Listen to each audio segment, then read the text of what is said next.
어쩌면요, 우리 집은 나름 화목한 집안이었을지도 모르겠어요.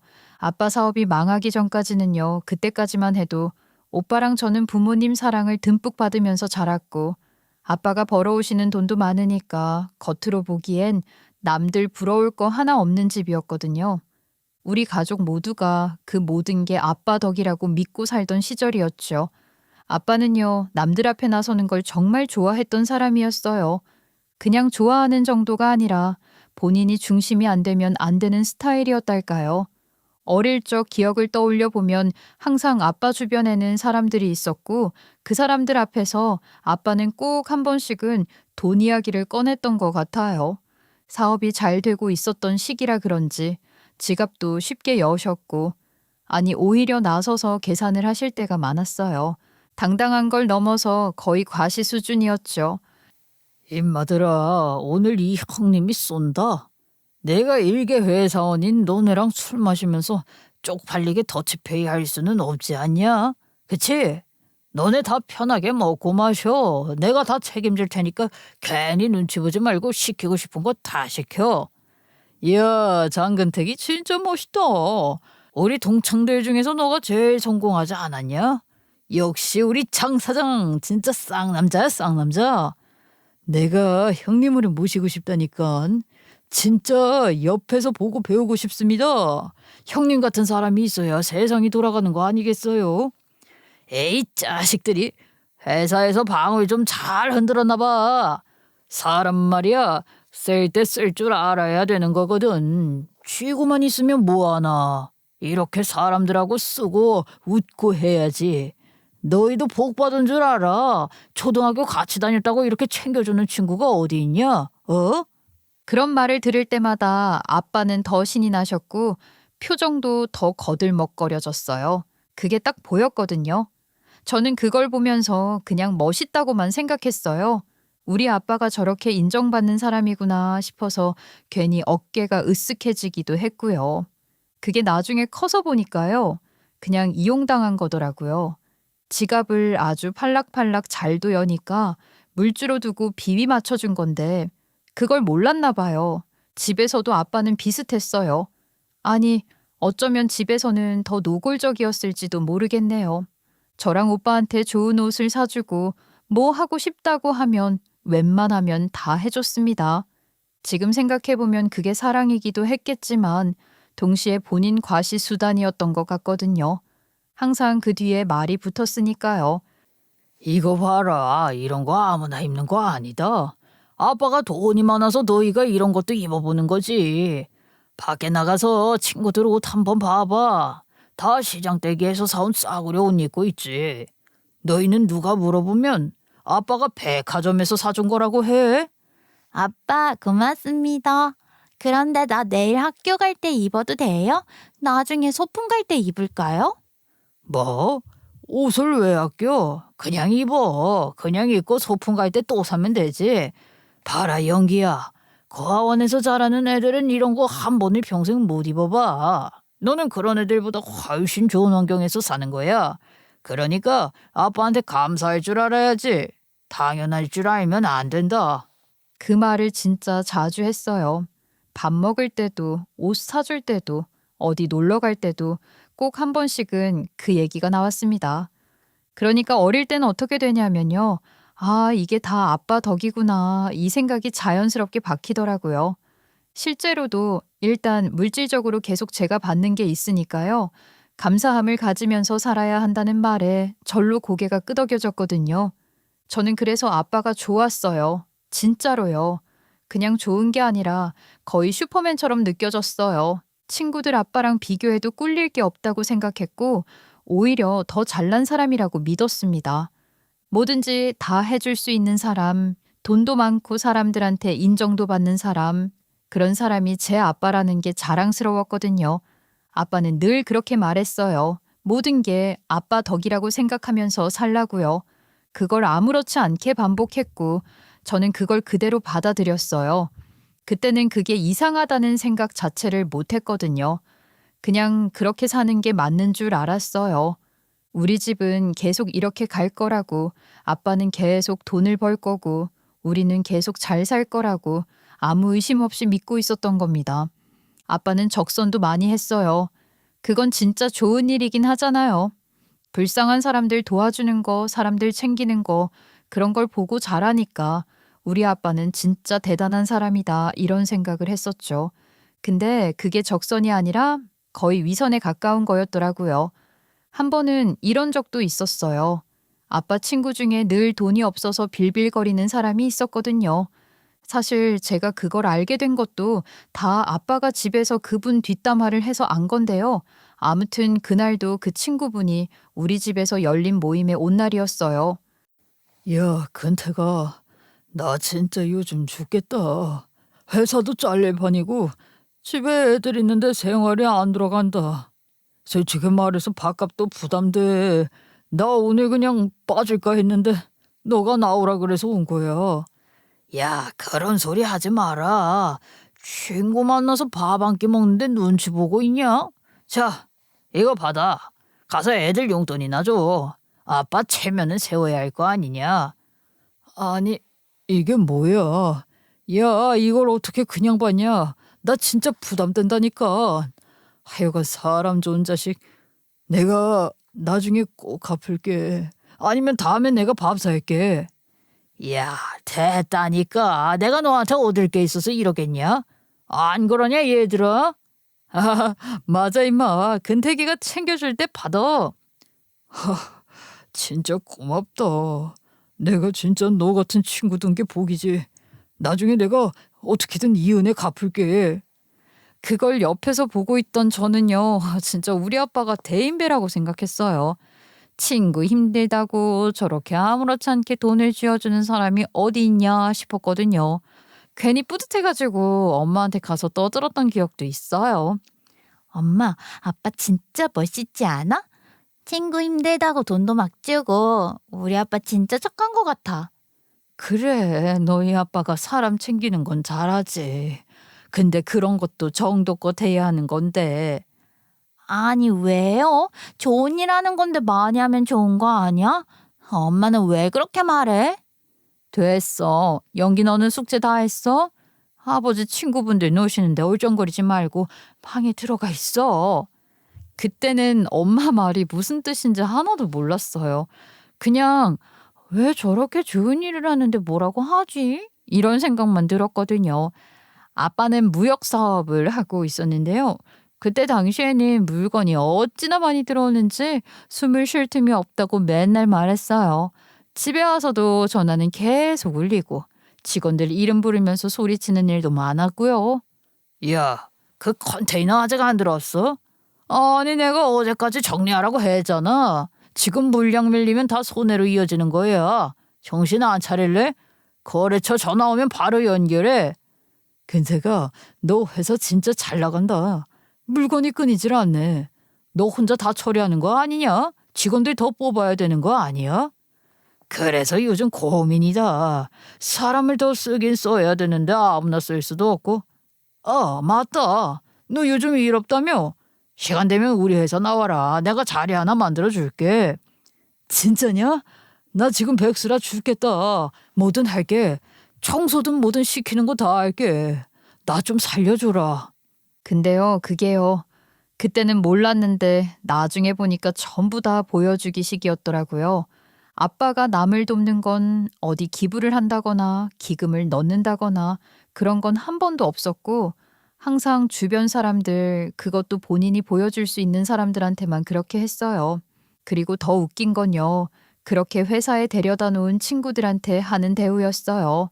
친구라고 더 챙겨주겠다고 데려온 게 아니라 거의 허드렛 일 시키려고 데려온 수준이었거든요.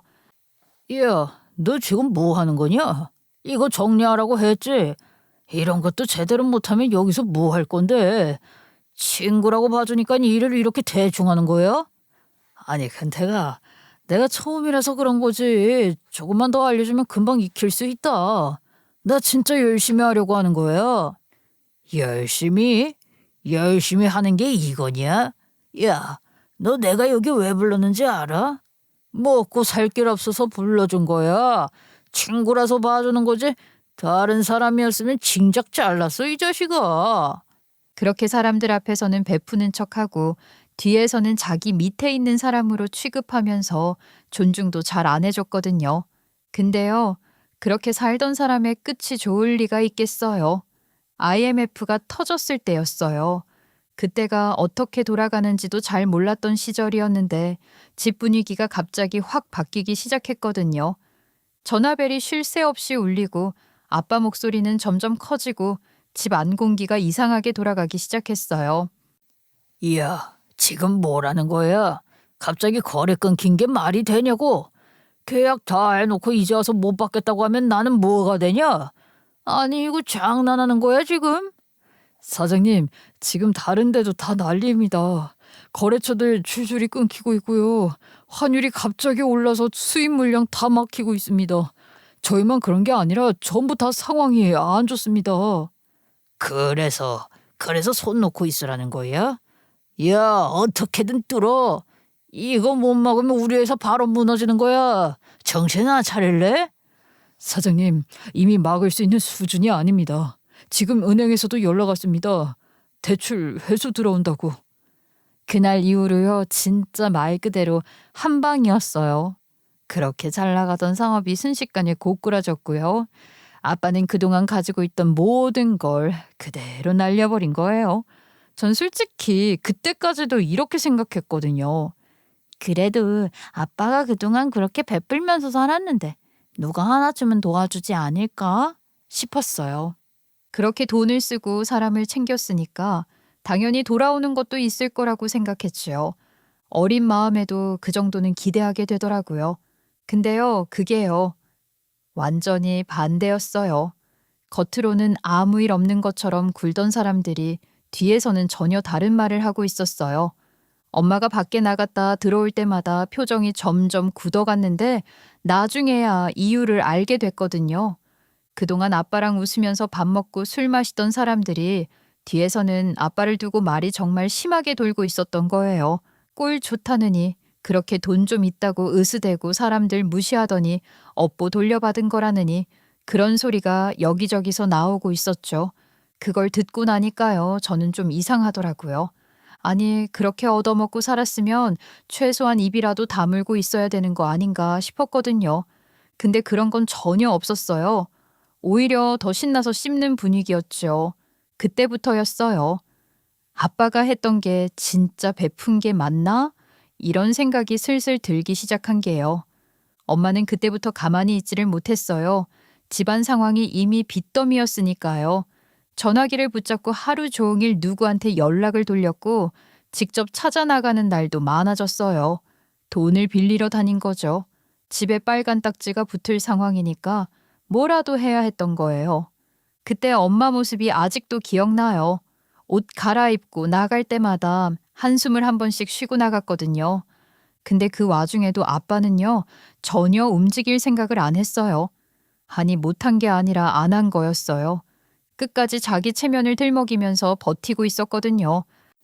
여보, 이제 진짜 방법이 없어. 당신 친구들이라도 찾아가서 좀 부탁해보자. 당신이 그동안 그렇게 챙겼잖아. 조금씩만 도와줘도 숨은 붙일 수 있어. 뭐? 내가? 내가 그 자식들한테 돈을 빌려? 미쳤냐? 장근택이 자존심이 있지. 그런 애들한테 손을 벌리겠냐? 그럼 어떡해. 지금 집에 빨간 딱지 붙게 생겼는데 애들 데리고 길바닥 나앉게 생겼다고요. 야, 체면이 있지 체면이. 됐어, 냅둬봐. 곧 정세 안정될 거야. 말이 되는 소리를 해. 지금 온 나라가 난리 났는데 뭔 안정이야, 안정. 애들 밥은 먹여야 할 거 아니냐고. 당장 내일이 문제인데 무슨 체면 타령을 하고 있어? 하지만 아빠는 끝까지 안 움직였어요. 죽어도 그런 짓은 못하겠다고 버텼거든요. 그러면서 엄마만 계속 밖으로 내몰렸어요. 엄마 혼자 사람들 찾아다니면서 고개 숙이고 부탁하고 그런 일을 반복했던 거죠. 그리고요. 어느 순간부터 집에 돌아오면 항상 술 냄새부터 났고 아빠는 항상 취해 계셨죠. 그리고는 이젠 모든 탓을 엄마한테 돌리기 시작했어요. 야, 네가 관리만 잘했어도 이렇게까지 안 왔어. 내가 그동안 벌어다 준 돈이 얼만데 그걸 모아두지도 않고 다 써버리니까 이 꼴 난 거 아니냐? 당신이 친구들 만나서 쓴 돈은 뭐고 그 비싼 술값은 뭐고 쓸데없이 뿌린 돈은 다 뭔데? 이야, 내가 쓴 건 다 사업 관계 유지하려고 쓴 거야. 그게 나중에 다 돌아오는 투자였다고. 너처럼 집안일만 하는 사람이 뭘 안다고? 그래서 지금 그 투자는 어디로 갔는데? 당신이 그렇게 챙긴 사람들 지금 다 어디로 기어 들어가서 없냐고. 한 명이라도 와서 도와주는 사람이 있으면 내가 억울하지라도 않아. 야, 입 닥쳐. 네가 뭘 안다고 자꾸 짓거려. 집안 꼴 이 지경 만든 게 누군데? 엄마는요, 거기서 더 말을 안 했어요. 말하다가 멈추더라고요. 엄마는 꾹 참고 괜히 부엌에 가서 접시를 달그락거리기만 했어요. 그럼 제가 몰래 가서 엄마한테 조용히 괜찮냐고 물어봤죠. 그러자 엄마는 한숨을 쉬더니만 씁쓸하게 웃으면서 아빠의 마음도 마음이 아닐 텐데 잔소리를 해서 좋을 게 뭐가 있냐고 참아야 한다고 하시더라고요. 그러니 너희도 마음 꽉 잡고 공부만 열심히 하라고요. 그때부터였어요. 집이 완전히 망가지는 속도가 눈에 보이기 시작한 게요. 돈이 없다는 게 어떤 건지 그걸 몸으로 느끼기 시작한 시기였거든요. 저는 중학생이 됐는데요. 학원 하나를 제대로 다니지 못했어요. 돈이 없었으니까요. 그러니 뭐 엄마가 말한 대로 공부만 열심히 해라 하던 것도 지키지를 못했죠. 오빠도 마찬가지였어요. 오빠는 당시 고등학생이었는데 성적이 점점 곤두박질 치고 있었거든요. 예전에는 그래도 공부 잘한다는 소리 듣던 사람이었는데 집이 이렇게 되니까 집중을 할 수가 없었던 거죠. 근데 아빠는 그걸 이해할 생각이 없었어요. 오히려 더 몰아붙였죠. 야, 이 새끼야. 성적이 이게 뭐야 이게? 너 지금 장난하냐? 내가 너 공부시키려고 돈을 얼마나 썼는데 이딴 성적표를 들고 와? 아빠, 지금 상황이 어떤데 공부가 되겠어요? 집도 이 지경인데 나 혼자 책상에 앉아있으면 뭐가 달라지는데요? 야, 핑계 대지 마. 상황이 어려울수록 더 악착같이 해야지. 이러니까 네가 안 되는 거야. 내가 어떻게 성공했었는지 알아? 이 새끼는 누구를 닮아서 이렇게 악바리 근성이 없어? 그럼 아빠는요? 아빠는 지금 뭐 하고 있는데요? 집이 이렇게 됐는데 맨날 술이나 처먹고 엄마만 고생시키고 있는 사람이 누군데요? 아빠는 그 말 듣자마자 바로 손이 올라갔어요. 정말 엄마랑 제가 울고불고 뜯어 말렸는데 눈이 돌아버린 아빠를 말릴 수 있는 사람이 없더라고요. 그리고 그날 이후로 오빠는 완전히 달라졌어요. 말도 점점 거칠어지고 아빠랑 마주치면 바로 부딪히는 식이 됐거든요. 집안이 점점 더 시끄러워졌어요. 하루가 멀다 하고 싸움이었죠. 그러다가 결국 그날이 왔어요. 오빠가 급기야 수능을 망치고 들어왔었는데 그날 밤에 오빠가 짐 챙겨서 나가버린 거예요. 아무 말도 없이요. 엄마는 그날부터 정말 하염없이 밖으로 오빠를 찾으러 다녔어요. 혹시라도 비관한 오빠가 어디 가서 이상한 생각할까봐 사고라도 칠까봐 진짜 하루도 안 빠지고 돌아다녔죠. 집에 들어오면 얼굴이 더 수척해져 있었고요. 그러다가 어느 날이었어요. 집 전화가 울렸는데 엄마가 받자마자 목소리가 떨리더라고요. 영훈아, 영훈아 너 맞지? 어디야 지금? 엄마가 얼마나 찾았는지 알아? 엄마, 나 괜찮아. 걱정하지 마. 나 지금 공장 들어왔어. 숙식 다 해결되는 데라서 자리 잡아서 연락드려요. 나는 내가 알아서 돈 벌고 살고 있으니까 엄마는 내 걱정 말고 엄마 건강이나 지켜. 집으로 와야지. 왜 거기서 그러고 있어? 엄마가 어떻게든 해볼게. 같이 살면서 일하면 되지. 응? 엄마, 내가 집에 있으니까 우리 집이 더 시끄러운 것 같아. 나라도 나와 있어야지. 내가 주에 한 번씩 연락 드릴게요. 그렇게 전화 한 통 남기고 끊겼어요. 위치도 안 알려주고요. 엄마는 전화기 붙잡고 한참을 울었어요. 그 뒤로 엄마는요, 진짜 죽어라 일만 했어요. 아침 7시 되면 무조건 나갔고요. 녹즙 배달부터 시작해서 식당 설거지까지 안 해본 일이 없으셨을 것 같아요. 그런데 그런 허드렛 일이 다 그렇잖아요. 몸 편한 일이 없죠. 하루 종일 쭈그리고 앉아서 일을 하시다 보니까 무릎에 물이 차서는 걷는 것도 힘들어 하시더라고요. 근데 그렇게 번 돈이요. 다 어디로 갔는지 아세요? 전부 아빠 손으로 들어갔어요. 아빠는요, 사업 망한 뒤에도 끝까지 일을 안 했어요. 남 밑에서 일하는 건 죽어도 못하겠다고 버텼거든요. 그러면서 빚쟁이들한테 쫓겨다니느라 이사는 계속 다녔어요. 그러다 보니까 집은 점점 더 작아졌고 환경은 더 나빠졌고요. 근데도 돈은 계속 필요했죠. 그걸 엄마가 다 벌어온 거였어요. 야, 돈 어디 있어? 빚 갚아야 되잖아. 당장 급한 데 쓸 거니까 내놔. 이건 생활비로 좀 남겨야 돼. 당신은 도대체 언제 일할 거야? 야, 시끄러워. 이 여편 내가 평생을 벌어다 바쳐줬더니만 감사한 줄은 모르고. 그리고는 돈을 다 가져갔어요. 빚 갚는데 쓰는 건 맞았을 거예요. 근데 그게 전부는 아니었어요. 술 먹어야 했고 또 간간히 친구들 만나서 나 아직 괜찮다는 식으로 돈 쓰면서 있는 척도 해야 했거든요. 엄마가 일주일 내내 잠도 제대로 못 자고 벌어온 돈이 그렇게 하루 만에 다 날아가는 거였어요. 그걸 보던 오빠는요, 한 번 집에 잠깐 들른 적이 있었는데 그때 엄마 붙잡고 말했어요. 엄마, 이제 그만 이혼해. 내가 돈 벌어서 우리 같이 살 집 구해볼게. 저 사람이랑 계속 살다가 엄마가 어떻게 될까봐 걱정돼서 미치겠어. 어떻게 그래. 그래도 가족이고 너희 아빠 아니냐. 쓸데없는 소리 말어. 무슨 가족이야. 저 사람은 그렇게 생각 안 할걸? 엄마는 끝까지 고개를 안 들었어요. 그냥 같은 말만 반복했어요. 안 된다. 그래도 아빠다. 그 말만요. 솔직히 저도 그때도 그렇지만 지금까지도 엄마가 왜 그렇게 고집을 부리셨는지 모르겠어요. 저희가 모르는 두 분의 정이 있었던 걸까요? 아니면 엄마도 아빠의 말처럼 그간 받은 게 있으니 이젠 자기가 노력해야 한다고 생각했던 걸까요? 그러다 제가 20살이 되던 해에 엄마가 결국 쓰러지신 거예요. 그것도 집에서요. 저는 그날도 아르바이트를 갔다가 밤 늦게 집에 들어왔는데요. 평소에는 그 시간에 아직 엄마가 주무시고 있진 않거든요. 그래서 원래 같았으면 왔냐고 인사를 해주셨을 텐데 인기척만 있고 아무 소리도 안 들리더라고요.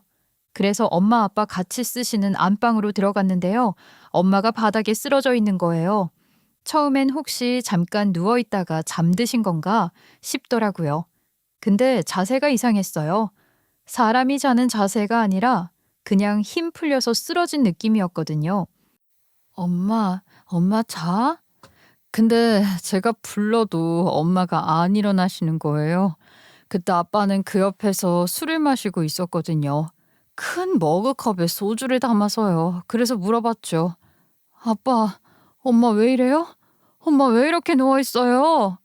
아이, 시끄러워. 자나 보네 뭐. 또 아픈 척 하나 본데 냅둬. 아픈 척이 아니라 진짜 이상하잖아요. 언제부터 이러고 계셨어요? 야, 네 엄마 원래 맨날 아프다 그러잖아. 일하기 싫어서 그러는 거야. 시끄러우니까 괜히 오버하지 말고 가서 씻고 자. 그 말을 듣는데요. 진짜 말이 안 나오더라고요. 그래서 아빠 말 무시하고 엄마를 부르면서 흔들었어요. 근데 엄마 몸이 차가웠어요. 그냥 만져보니까 딱 알겠더라고요. 이거는 아니라고. 아빠, 엄마 지금 숨 안 쉬잖아. 지금 이게 차는 거예요? 야, 네가 뭘 안다고 난리야. 가만히 좀 냅두라니까. 그때 바로 119 불렀어요. 손이 떨려서 번호 누르는 것도 제대로 안 눌렸는데 어떻게든 전화했거든요. 구급차 오기까지 시간이 그렇게 길게 느껴질 줄 몰랐어요. 병원 도착했을 때는 이미 끝났다고 하더라고요. 도착했을 때 이미 심정지 상태였습니다. 사망 시점은 조금 더 이전으로 보입니다. 그리고서는 사망 선고를 듣는데 아무 생각도 안 들더라고요. 머릿속이 그냥 멈춘 느낌이었어요. 옆에서 누가 울고 있는 것 같았는데 그게 알고 보니까 제 오열 소리였더라고요. 근데 아빠는요, 끝까지 그 소리 하고 있었어요. 이게 다 천연이 아픈 척해서 그런 거야. 맨날 일하기 싫다고 아프다 해서 결국 이렇게 된 거 아니야. 지금 그게 할 말이에요? 엄마 쓰러졌을 때 아빠가 바로 119 불렀으면 이렇게 안 됐어. 이 쌍년이 지금 뭐라고 했어? 네가 뭘 알아? 매번 내 술값 주기 싫어서 일부러 그러니까 내가 못 믿은 거지. 다 지어 업보야. 그 말 듣는데요. 진짜 눈이 돌아버릴 뻔했어요. 사업 망하고 몇 년이 지났는데도 아빠는 그대로였어요. 아니, 더 심해졌죠. 일은 안 하고 술만 먹고 엄마만 계속 혹사시키고 있었으니까요. 그리고요, 엄마도 그냥 그렇게 참고 사시다가 결국 그렇게 된 거예요. 피로 누적에 본인의 몸을 제대로 살펴보지 않은 결과 50이 되기 전에 엄마는 하늘나라로 떠나시고 말았어요. 심지어 옆에 도와줄 사람이 있었는데도요. 장례식장은요. 지금 생각해도 숨이 막혀요. 그 장례식장도 제가 모았던 알바비랑 오빠 저금으로 정말 간소하게 해결했어요. 오빠도 그 소식 듣고 바로 달려왔거든요. 공장에서 일하던 거 다 때려치고요. 들어오자마자 엄마 영정사진 보는데 그냥 주저앉더라고요. 엄마, 우리 같이 살기로 했는데 왜 벌써 누웠어? 엄마, 나 왔어. 엄마 아들 왔다고, 엄마. 그렇게 울더라고요. 진짜 처음 봤어요. 오빠가 그렇게 우는 거. 근데요, 그 와중에도 아빠는 그냥 돌아다니고 있었어요. 울지도 않고 멍하니 있는 것도 아니고 그냥 사람들 사이에서 돌아다니면서 말하고 있었거든요. 그 모습이 더 이상했어요. 그리고 장례 마지막 날이었어요. 이제 장지로 가야 되는 날인데요. 아빠가 안 보이는 거예요. 오빠, 아빠 어디 갔어? 나도 몰라. 아까까지 있었는데. 연락을 해도 안 받았어요. 전화 꺼져 있었고요. 그런데 더 이상 지체할 시간이 없었거든요. 결국 문자 남겨놓고 아빠 없이 출발했어요. 그리고 장례 끝나고 집에 돌아왔는데요. 문을 여는 순간부터 뭔가 이상하더라고요. 원래도 집이 깔끔한 편은 아니었어요. 아빠가 술 먹고 어질러 놓고 엄마랑 제가 치우고 그런 게 반복되던 집이었으니까요. 근데 그날은요. 그 수준이 아니었어요. 진짜 누가 작정하고 다 뒤집어 엎어놓은 것처럼 서랍이란 서랍은 다 열려있고 장롱문은 활짝 벌어져 있고 바닥에는 옷이며 물건들이 전부 쏟아져 있었거든요. 처음엔요, 저도 순간적으로 도둑 들었나 싶었어요. 근데 제가 도둑이었어도 우리 집은 안 털 것 같거든요. 게다가 이상하게 감나가는 것들만 쏙쏙 빠져 있었어요. 아무거나 막 가져간 느낌이 아니라 딱 챙길 것만 챙겨서 털어간 느낌이었달까요. 그래서요, 엄마가 따로 보관하던 것들부터 확인해 봤어요. 그 중에 제일 먼저 눈에 들어온 게 금가락지였거든요. 엄마가 그렇게 고생하시면서도 평생 팔지 않았던 거요. 할머니한테 받았다고 죽어도 이건 안 판다고 했던 거요. 그게 늘 있던 자리에 없더라고요. 저는 그거 보면서도 한 번 더 부정했어요. 설마 아닐 거야 하고요. 근데 하나둘 확인할수록요. 없어요. 다 없어요. 나름대로 귀중품이라고 할 만한 건 전부 사라져 있었거든요. 그때 오빠가 한마디 했어요. 그 쓰레기가. 그 말을 듣는데요. 머리가 멍해지더라고요. 근데요. 이상하게도 놀랍지는 않았어요. 그냥 결국 이럴 줄 알았다 이런 느낌이었어요. 그 인간이라면 충분히 할 수 있는 짓이었거든요. 근데요. 진짜는 그 다음이었어요. 엄마가요. 그렇게 힘들게 살면서도 끝까지 지키던 게 하나 더 있었거든요. 보험금이요. 아빠가 술값이라고 월급 다 뺏어갈 때도 그거 하나만큼은 끝까지 막았어요. 저랑 오빠를 위해 남겨둔 거라면서 절대 안 뺏기시던 게 있어요. 그래서요. 설마 그것까지는 아니겠지 싶었어요. 근데 통장 확인해 보니까요. 이미 빠져나갔더라고요. 그것도요. 장례식 도중에 보험금이 입금되자마자 바로 기다렸다는 듯이요. 단 한 푼도 안 남기고요. 빼간 거예요. 결국 아빠는요. 장례식 중에 돈 들어오자마자 귀중품까지 싹 챙겨서 도망간 거였어요. 엄마 마지막 가는 길도 안 보고요. 자식들 남겨두고요. 그냥 돈이랑 물건만 들고 튄 거죠. 그 낡아빠진 월세집에서 혼자 탈출한 거예요. 그 이후로요. 저희는 아빠를 찾으려고 진짜 별짓을 다 했어요. 걱정된다 뭐 이런 게 아니고요. 훔쳐간 거 받아내려고요. 아빠가 예전에 어울리던 사람들, 술 같이 마시던 사람들, 연락 닿는 데는 다 물어봤거든요. 근데요, 다 똑같은 말만 했어요. 모른다, 연락 안 된다, 요즘 안 본다, 이런 식이었죠. 그 중에는요, 분명히 알고 있는데 모른 척 하는 사람도 있었을 거예요. 근데요, 그때는 그걸 따질 힘도 없었어요. 그냥 찾는 것 자체가 무의미하다는 느낌만 들더라고요. 이미 마음속에서는 끝났던 거죠. 그래서요, 결국 포기했어요. 그때 오빠가 저를 데리고 간 데가 오빠가 일하던 공장이었어요. 숙식이 제공되는 공장이었어서 참 다행이었죠. 공장 일은요, 막 쉽진 않았어요. 몸이 힘든 건 기본이고 처음엔 적응도 안 됐고요. 그래도 나름 괜찮더라고요. 그 공장이 나름 체계적인 대기업 산하 공장이었어서 월급 밀리는 일도 없었고 경력 쌓이니까 대우도 조금씩 좋아졌거든요. 월급도 오르고요. 그래서요. 오빠랑 저는 진짜 죽어라 일했어요. 그러면서 가족은 우리 둘뿐이라 생각해서 더 끈끈해졌던 것 같아요. 서로를 의지하면서 버티고 서로 덕분에 웃고 그렇게 지냈거든요. 그렇게 몇 년이 지나고 나니까요. 저희도 사람처럼 살 수 있게 됐어요. 각자 자리 잡고 결혼도 하고 아이도 낳고요. 저는 아이 키우면서 공장도 그만두게 됐는데 그것 때문에 남편이 외벌이 하느라 좀 고생하고 있지만 그냥저냥 허리띠 졸라매면서도 행복하게 잘 살고 있었거든요. 근데요. 그렇게 제 나이가 40이 된 어느 날 집 근처에서 장을 보고 나오는데요. 누가 앞에 서 있는 거예요. 처음엔 못 알아봤어요. 얼굴이 누렇게 떠 있고 몸도 말라서 거의 다른 사람 같았거든요. 근데요. 눈이 똑같더라고요. 네. 다시는 보고 싶지 않았던 그 인간이었죠. 너도 이제 아줌마가 다 됐구나. 커니까 지 엄마랑 똑같이 생겼네. 야, 아빠 밥 좀 사주라. 그 한마디 듣는데요. 진짜 기가 막히더라고요. 20년 만에 나타나서 한다는 소리가 그거였거든요. 그래서요. 그냥 데리고 들어갔어요. 국밥집이었는데요. 앉자마자 허겁지겁 먹더라고요. 국물까지 싹 긁어먹고 그릇 내려놓자마자 트름을 꺼억하는데 어찌나 꼴배기가 싫던지 다 먹은 거 확인하고 제가 말을 꺼냈습니다. 20년 만에 나타나서 한다는 소리가 밥 사달라는 말이라니.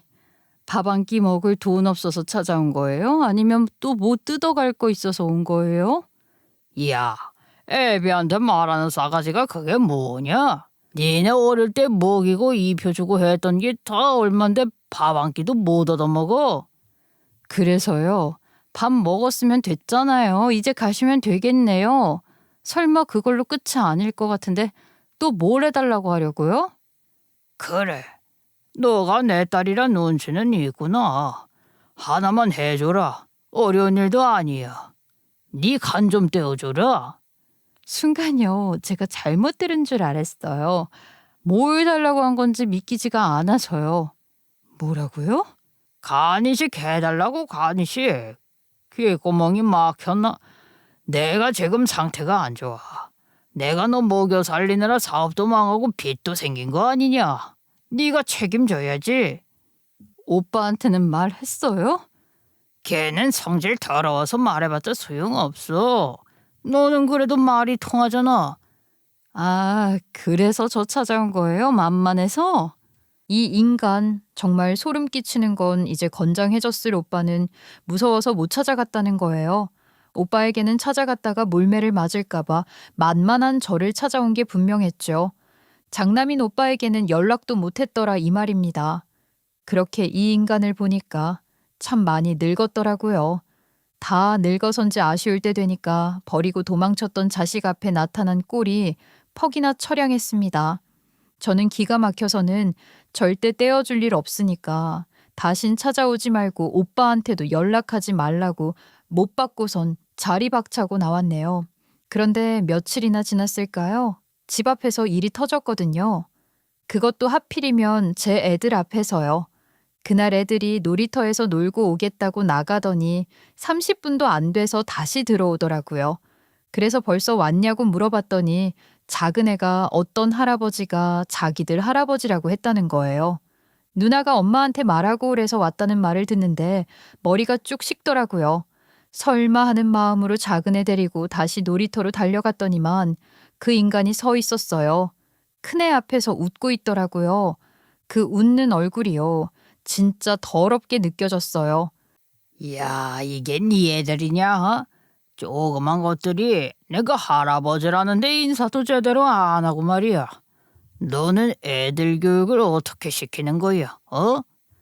지금 뭐 하는 거예요? 애들 앞에서 그 입 함부로 놀리지 마요. 여기가 어디라고 찾아와요? 야, 왜 이렇게 까칠하게 굴어? 애비가 딸 집 앞에 좀 왔다고 이렇게 사람 취급도 안 해? 그러게 너가 간 주겠다고 딱 얘기했으면 나도 이렇게 귀찮은 일 안 했다. 나도 바쁜 사람이야. 얼른 검사도 받아야 되고 일정도 잡아야 돼. 당신 지금 그게 나한테 할 말이야? 금품이며 보험금 다 들고 튀어서 나를 사지로 물더니 이제는 그 벼룩의 간까지 떼어 먹으려고 해? 애들 앞에서 추태 보이지 말고 꺼져요. 야, 애들도 알아야지. 네가 애비 살릴 수 있는데 안 살리는 거 그게 얼마나 못된 짓인지. 나중에 얘네가 크면 뭐라 하겠냐? 엄마가 할아버지 죽게 놔뒀다고 하면 얼굴 들고 살겠냐고. 그 말을 애들 앞에서 아무렇지도 않게 내뱉는데요. 진짜 손이 덜덜 떨리더라고요. 애들도 심상치 않은 걸 느꼈는지 제 얼굴을 쳐다보는 게 느껴졌죠. 그러자 저도 조금씩 조급해지더라고요. 작은 애는 모르더라도 큰 애는 이제 머리가 어느 정도 커서 무슨 말인지 이해할 것 같았어요. 지금은 당장 무슨 말인지 모르더라도 나중에 이 상황을 기억하기라도 하면 무슨 생각을 할지 너무 걱정되는 거예요.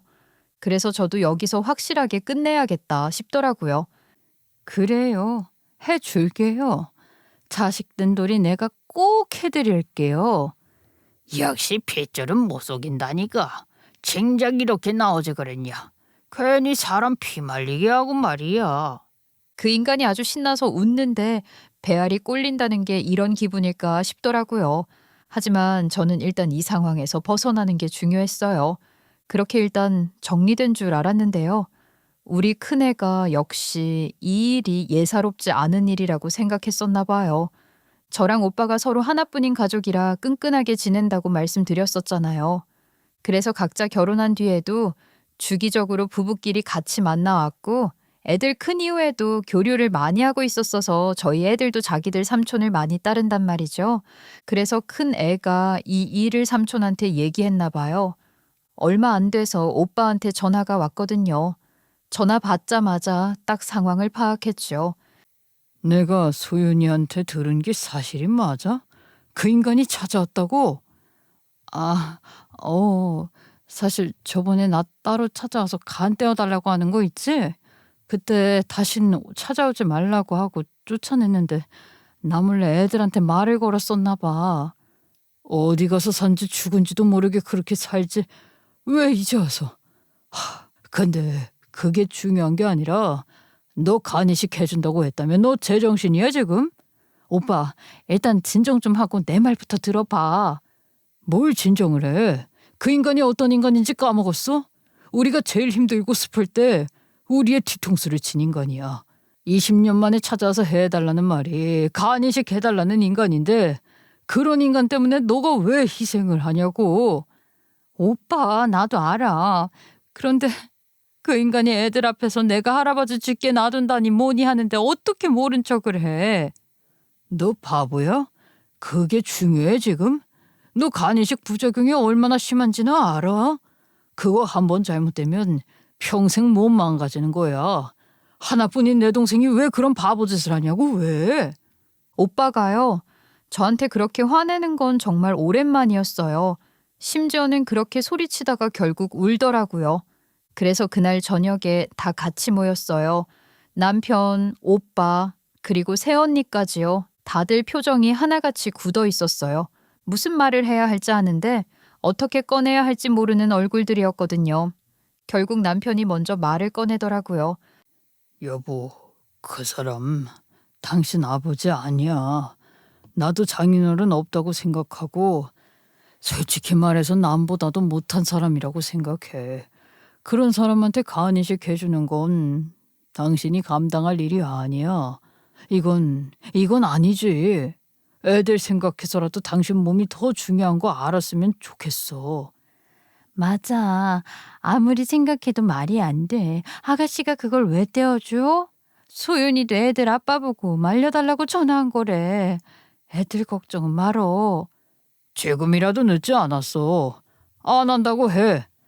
그 인간 그냥 알아서 죽게 놔둬. 그게 맞아. 다들 그렇게 말했어요. 당연하죠. 저라도 똑같이 말했을 거예요. 그래서 저는요, 그냥 웃었어요. 누가 해준대요? 나 해줄 생각 없었어요. 애초에. 그 말 떨어지자마자요, 다들 입을 쩍 벌리고 제 다음 말을 기다리더라고요. 그래서 그냥 이어서 말했어요. 나 해줄 마음 전혀 없었으니까 다들 걱정 마요. 나는 그냥 지금 자식된 도리를 어떻게 해야 할지 고민 중이야. 여보, 그게 무슨 말이야? 나도 어릴 때 이후로 그 인간 아버지라고 생각하고 살아본 적 없어. 단 한 번도. 나는 아직도 그 인간이 우리 엄마 죽였다고 생각해. 게다가 우리 제일 힘들 때 집안 재산 다 들고 튄 인간이 어떻게 내 아빠야. 짐승만도 못한 인간이야. 내가 그 인간을 아버지라고 생각을 안 하는데 어떻게 자식돌이를 하겠어. 그런데 왜 하겠다고 했어? 내가 진짜 얼마나 놀랐는지 알아? 오빠, 나는 있잖아. 그 인간이 희망이 가득 찼을 때 꼭 나락으로 보내주고 싶었어. 그래서 어떻게 하면 좋을지 고민 중이야. 내가 너무 못된 거야? 그 말을 하니까요. 진짜로 아무도 말을 못 하더라고요. 셋 다 입을 다물고 그저 저를 쳐다볼 뿐이었어요. 그런데요. 그렇게 시간이 지나도 누구 하나 하지 마라 라는 말을 못 하더라고요. 그렇게 며칠 안 지나서 바로 병원으로 가게 됐습니다. 그 인간이 입원해 있다는 병원으로요. 접수하고 보호자라고 말하고 들어가니까 의료진들이 이것저것 설명을 해주더라고요. 간이식이라는 게 간단한 수술이 아니라서 기증자 검사도 꽤 복잡하다고 했어요. 피 검사부터 시작해서 CT, MRI, 간 기능 검사까지 줄줄이 이어지는데요. 검사실을 몇 군데를 돌아다녔는지 모르겠네요. 근데 웃긴 건요. 저는 그게 전혀 힘들지가 않았어요.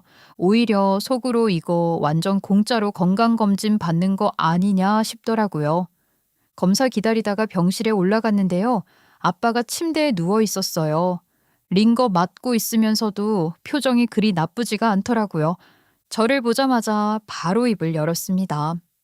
와냐, 내가 다 망했어도 자식 하나는 멀쩡하게 키워놨네. 내가 이 꼴이 돼도 간 떼어줄 놈은 있으니까 다행이지. 그 말 듣는데요. 속에서 뭔가 올라오긴 하는데 저는 그냥 가만히 있었어요. 아무 말도 안 했습니다. 그 인간은요, 여전히 본인이 제일 잘 나가던 시절에 멈춰 있는 것 같았어요. 지금 상황이 어떤지도 모르고 아직도 지 말이면 사람들이 다 꿈뻑 죽는 줄 아나 봐요. 며칠 뒤에 검사 결과가 나왔어요. 의사가 차트를 보면서 말하더라고요. 기증자 조건은 충족됩니다. 간 크기나 기능도 적합한 편이라 이식 자체는 가능하겠습니다. 그 말 듣는 순간이요. 옆에 있던 아빠 표정이 싹 바뀌더라고요.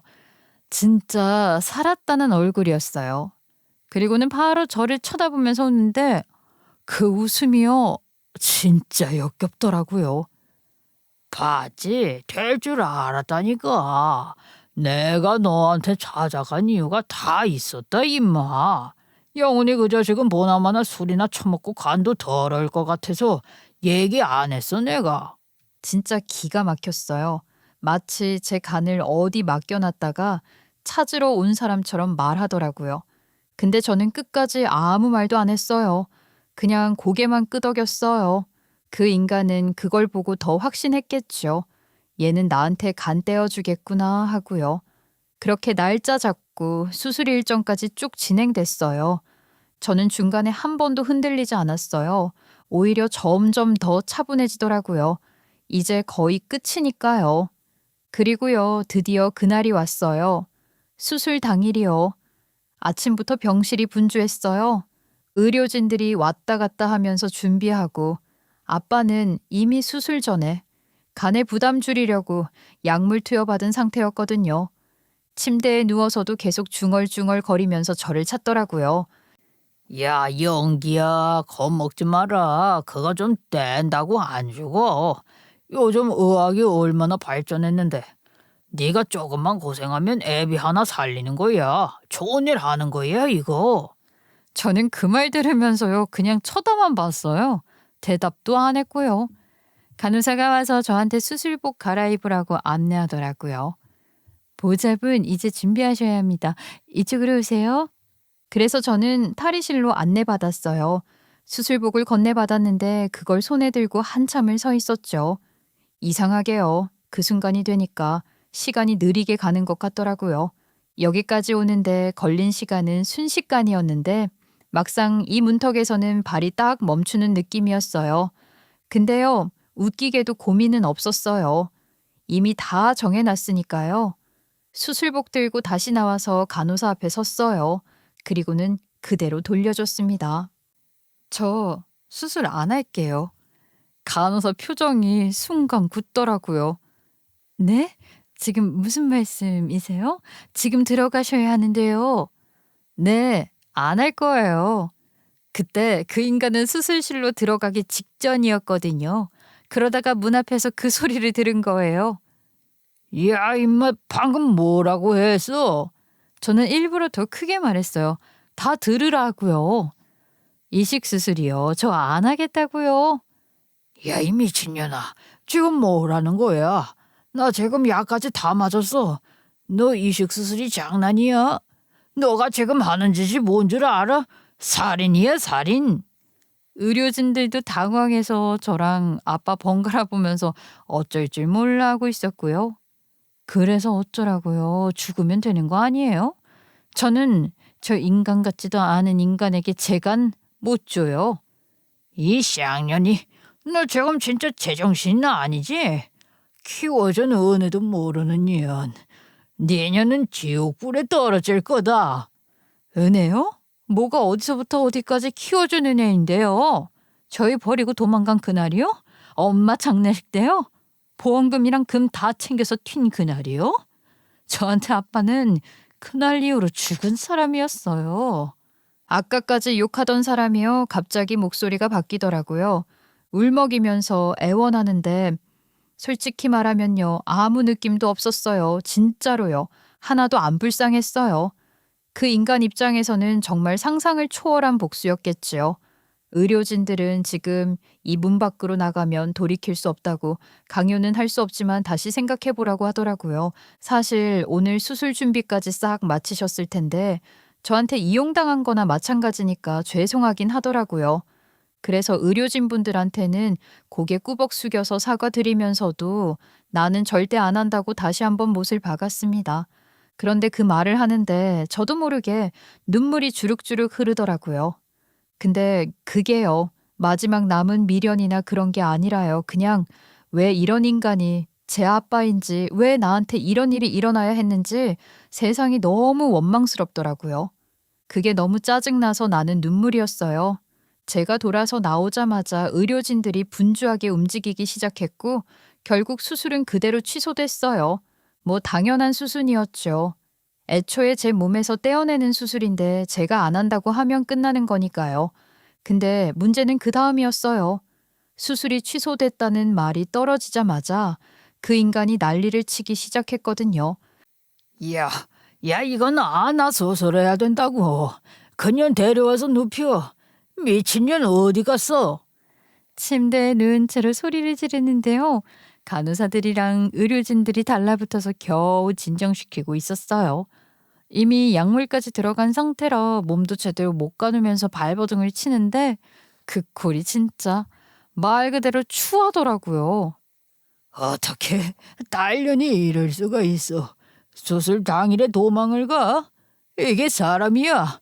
내가 어떻게 먹여 살리고 입혀 살렸는데 이 배응망덕한 년이. 그 소리가 복도에 쫙 울리는데요. 사람들이 다 쳐다봤어요. 보호자들, 환자 가족들, 지나가던 사람들까지 다요. 그 시선이요. 저한테 꽂히는 게 느껴지더라고요. 저 사람이 딸인가 봐. 아버지 수술을 당일에 펑크 낸 거야? 어떻게 저럴 수가 있냐? 이런 소리들이 귓가에 들어오는데 솔직히 말하면요. 기분이 더러웠어요. 상황 모르면 그렇게 보일 수도 있겠죠. 멀쩡한 딸이 아버지 살릴 수 있는데 당일에 펑크까지 내면서 행패 부리는 걸로 보일 테니까요. 그래도요. 저는 그냥 가만히 있었어요. 그 하나하나 다 설명하고 다닐 생각도 없었고 그럴 필요도 없다고 생각했거든요. 그때 간호사 한 분이 저를 잠깐 붙잡더라고요. 보잡은 괜찮으세요? 이식이라는 건 강요할 수 있는 게 아니니까요. 너무 신경 쓰지 마세요. 그 말 듣는데요. 딱 한 번 눈이 마주쳤거든요. 그 눈빛이요. 뭔가 사정이 있겠지 하면서 위로하듯 말하더라고요. 아마 아까 제가 말한 걸 듣고 얼추 상황 파악을 하셨던 것 같아요. 그래서 저는 그냥 고개만 끄덕이고 나왔어요. 병원 문 쪽으로 걸어가는데요. 뒤에서는 계속 그 인간 소리가 들리고 있었어요. 야, 김영기, 너 평생 후회한다. 너 지옥 간다, 이년아. 끝까지 저주를 퍼붓더라고요. 그리고 병원을 나서려는데 뒤에서 또 제 이름이 들리더라고요. 근데 이번엔 그 인간은 아니었어요. 영기야, 오빠였죠. 딱히 병원이 어디인지 날짜는 언젠지 일부러 말을 안 했었는데 어떻게 알고는 찾아왔더라고요. 그리고는 제 표정을 보고 저 지나쳐서 바로 병실 쪽으로 들어가더라고요. 저는 잠깐 멈췄다가 그냥 따라 들어갔어요. 병실 문 열고 들어가니까 그 인간이 침대에 누워 있더라고요. 아까 난리 치다가 지쳤는지 숨만 거칠게 쉬고 있었는데 오빠 들어오는 순간 눈이 딱 마주친 거죠. 오빠가 아무 말 없이 다가가더니 손을 번쩍 들었어요. 진짜 한 대 내려칠 것처럼요. 어이쿠야, 야, 이 새끼가 뭐 하는 짓이야?